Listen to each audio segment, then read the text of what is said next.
Hello बच्चों, पिछले class में हम लोग योजना के बारे में पढ़े थे एक बार इस्तेमाल होने वाली योजनाओं को पढ़ के बंद किए थे। और आगे बढ़ते हैं।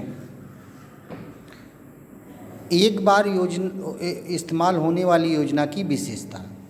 भाई, प्लान जो होती है एक बार के लिए भी बनाई जा सकती है और फुल टाइम के लिए भी बनाई जा सकती है। तो हम एक बार इस्तेमाल होने वाली योजना के बारे में पढ़ रहे हैं। एक बार इस्तेमाल होने वाली योजना के एक बार ही इसका प्रयोग किया जाता है, यानी कि एक बार इस्तेमाल होने वाली योजना का प्रयोग एक बार ही किया जाता है।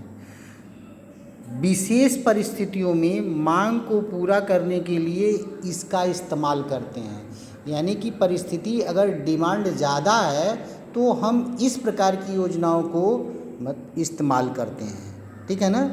और सप्लाई कम है, डिमांड ज़्यादा हो गई है, तो हम इस प्रकार की योजना तुरंत बनाकर इसको यूज में लाते हैं, ठीक है।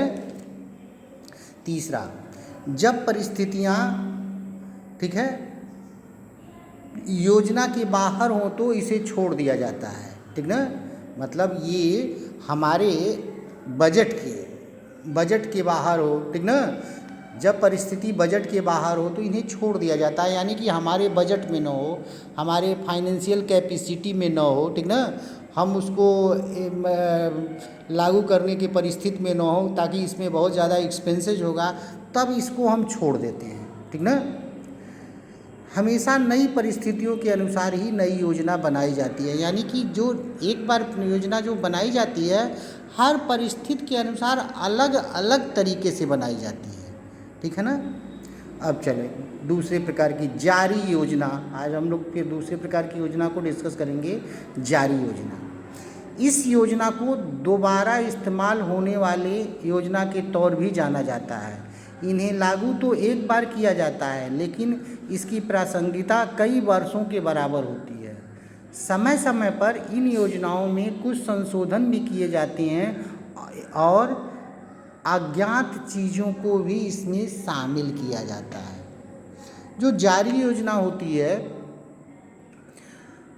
इसे हम दोबारा भी यूज कर सकते हैं, ठीक ना। ये कई वर्षों तक चलेगी और ये कई वर्षों को ध्यान में रखकर बनाई जाती है। और यदि इसमें समय समय पर कोई चीज़ फॉल्ट मिलती है तो इनको हम चेंज भी कर सकते हैं। अगर कोई चीज़ें नई चीज़ें मिलती हैं तो हम उसमें ऐड भी करते रहते हैं इन योजना में, ठीक ना। जारी योजना की विशेषता। ये आवर्ती योजना है जिनका उपयोग अनिश्चित काल तक किया जाता है। मतलब जारी योजना को हम लंबे समय तक इसका यूज करते हैं, ठीक ना। जारी योजना स्थिर स्वभाव की होती है, यानी कि जब बहुत सोच समझ के, बहुत प्रैक्टिकलों के बाद, बहुत सूक्ष्म निरीक्षण करके इसको तैयार किया जाता है। ये योजना किसी संगठन को सुचारू रूप से संचालन करने और दिशा निर्देश के लिए होती हैं, जैसे प्रक्रिया और नीति, ठीक है ना, प्रोसेस एंड पॉलिसीज, ठीक है। किसी संगठन को चलाने के लिए एक प्रोसेस होता है, एक पॉलिसीज होती है, ठीक ना।